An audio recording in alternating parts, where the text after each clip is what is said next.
So the award-winning Ego technology that we're using here at Flashpoint has allowed us to represent war on a scale never before seen. It allows us to take advantage of the multi-core functionality in each of the platforms. Also, the beauty of the system is that it's modular, so as the requirements change, as people's expectations change, as competitive games come out and up the benchmark, we're able to assess those and build that into our cross-platform technology. The dynamic shadow system has already been developed within Ego, so we leveraged that for Flashpoint, but it enabled us to put shadows into the game very early on. And you'll see shadows move, you'll see the sunset and rise. The coloration of the system will change as well. So all the post-processing linked in with the time of day. We use deferred lighting really to gain performance because you can add hundreds of lights into the system and the performance doesn't really drop.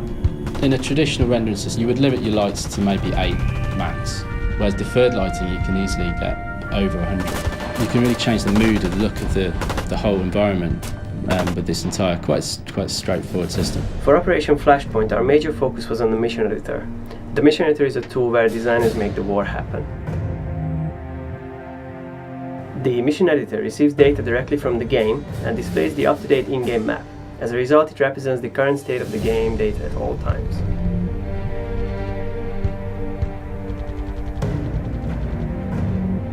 We have made the editor as user-friendly as possible.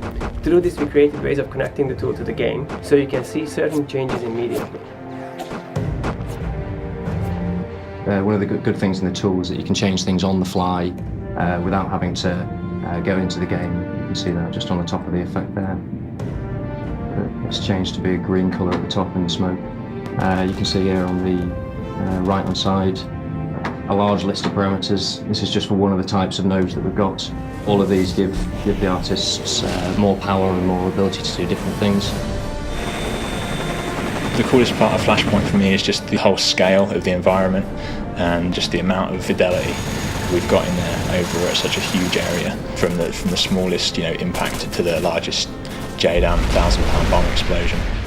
Some of the things that Ego has enabled us to stand head and shoulders above the competition on is the level of fidelity we get in our character models, the time of day, atmospheric conditions, and also our streaming technology, which allows us to have this huge open world that's at the player's disposal.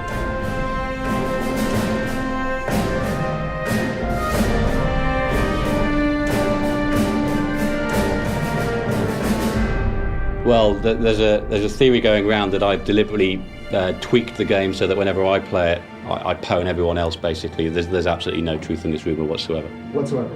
Whatsoever.